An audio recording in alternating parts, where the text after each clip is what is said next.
আগে ফোনটা ধরো, নইলে লাইনটা কেটে যাবে। ফোনটা ধরো মেঘলা।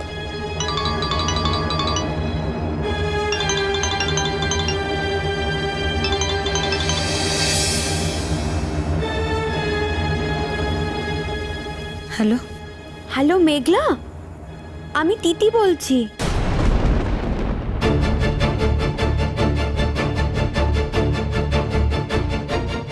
কখন থেকে তোকে ফোন করছি, ধরছিস না কেন? আমি অনুরাগের ফোন থেকে ফোন করছি রে। আমি এখন ওদের বাড়িতে রয়েছি। তুই বাবিকে একটু ফোনটা দিবি?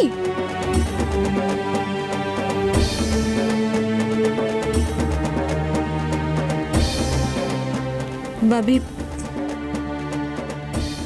আমি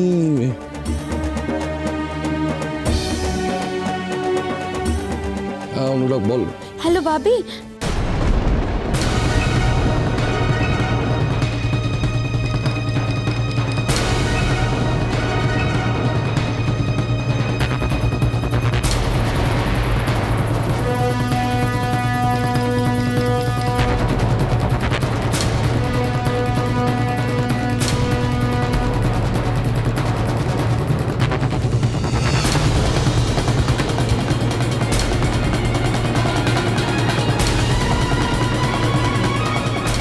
তুমি বরং মাকে একটু বলে দাও, আমি কাল সকালের মধ্যেই বাড়ি পৌঁছে যাব। টেনশন করো না, হ্যাঁ? বলে দেবো। রাখি।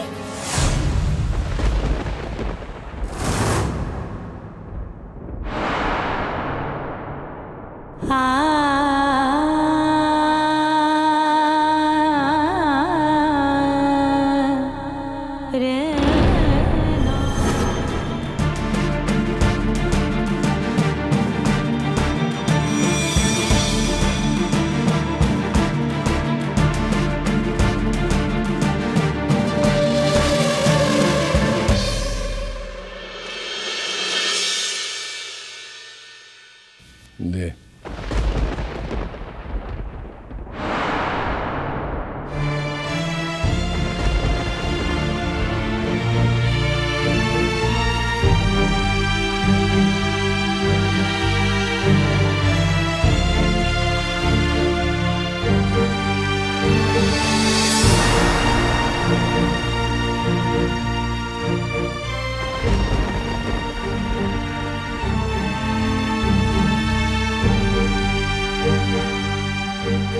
হ্যাঁ গো, শুনছো?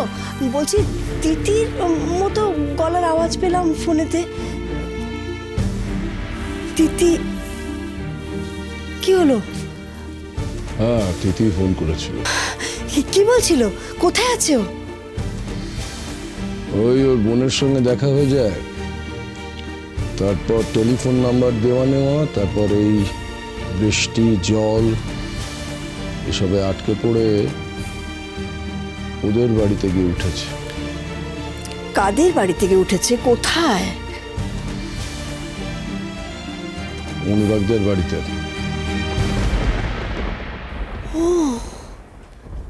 ভাগ্যিস ভাগ্যিস কলকাতায় অনুরাগদের বাড়িটা ছিল, তবু রক্ষে, নইলে যে কি হতো ঠাকুর।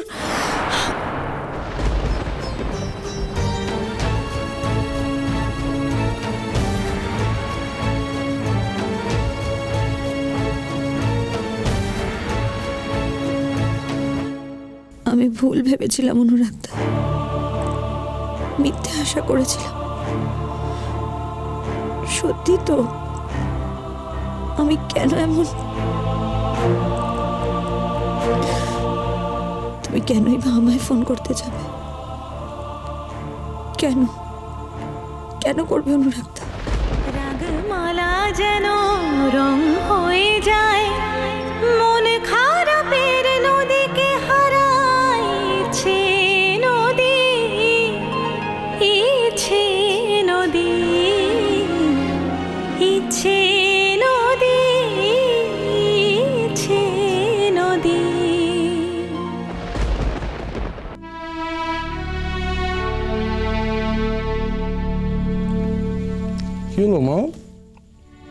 তুমি খাচ্ছ না কেন?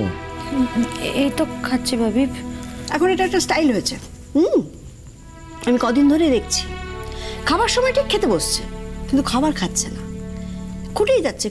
দেখো দেখো দেখো, না না, এরকম না খেয়ে কি চেহারাটা করেছে দেখো। কি বলবে তুমি, বলো কি বলবে? তুমি থামো না, তুমি আবার শুরু করলে আর থামতে চাও না। মানেটা কি? মেয়েটা খাচ্ছে না, চোখের উপর দেখতে পাচ্ছি, আর বললেই দোষ। আশ্চর্য তুমি। ভাবি, আজ আমার একদম খিদে নেই।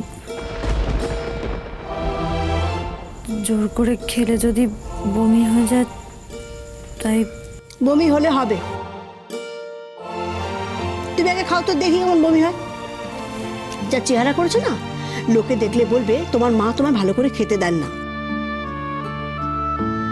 আর এদিকে সারাদিন আমি যে টিকটিক করছি সেটা তো আর কেউ দেখতে আসবে না। তা তুমি থামবে একটু? আমাদের দুজনের কথা থাকতে পারে তো নাকি? তরকারিটা দাও। নাও দেখি তো, তোর প্লেটটা দে। কথা বলো না, বলো।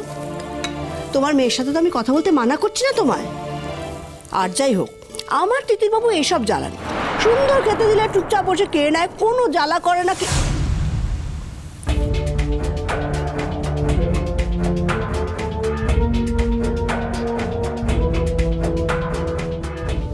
মেঘলা মা, খিদে না পাওয়াটা তো খুব ভালো কথা নয় মা।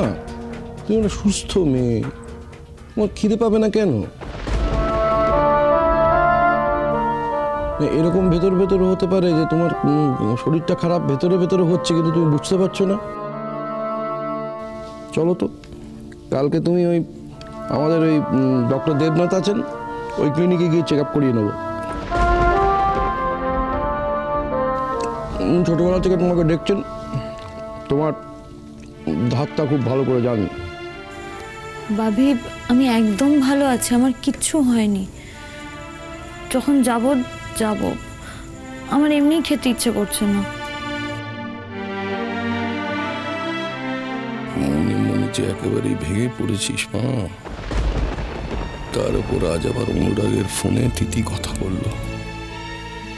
কি যে হলো হঠাৎ ছেলেটার, কেন যে এমন একটা সিদ্ধান্ত নিল, অন্তত আমার কাছে তো পরিষ্কার নয়। শেষকালে কি ওরা হিরে ফেলে কাঁচটাকেই পছন্দ করবে নাকি?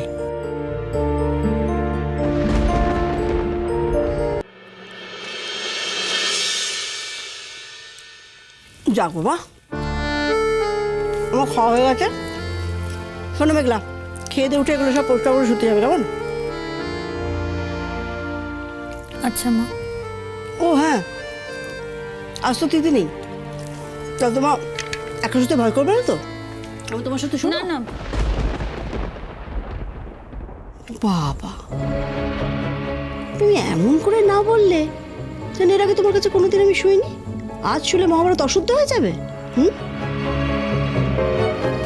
না না মা, তুমি তো বলো জায়গা বদল হলে তোমার ঘুম হয় না, তাই বলছি। আমার অসুবিধা হবে না, আমার ভয় করবে না। আমি তো গান শুনতে শুনতে ঘুমিয়ে পড়বো।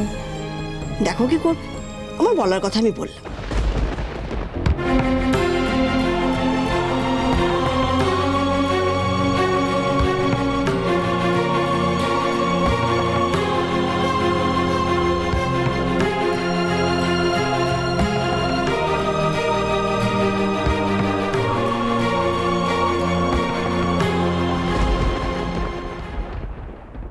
তোর খাওয়া হয়ে গেছে? আমি কোনোদিনই কি একা একা খাই দিদি ভাই? রোজই তো তোর জন্য অপেক্ষা করি। বোকামে, খেয়ে নিতে পারতি তো। কেন শুধু শুধু আমার জন্য ওয়েট করতে গেলি বল? যাই হোক, যেটা বলছিলাম, এই কথাটা যদিও বা আমাকে মিষ্টু মানে অনুরাগের বোন আগেই বলেছিল, তবুও ওর বাড়িতে যাওয়ার পরে আমি কনফার্ম হলাম অনুরাগের সঙ্গে আমার বিয়ে দেওয়াটা ওরা আবার নতুন করে ভাবছে। অনুরাগের সঙ্গে আমার বিয়ে দেওয়াটা ওরা আবার নতুন করে পিছে নদী ছে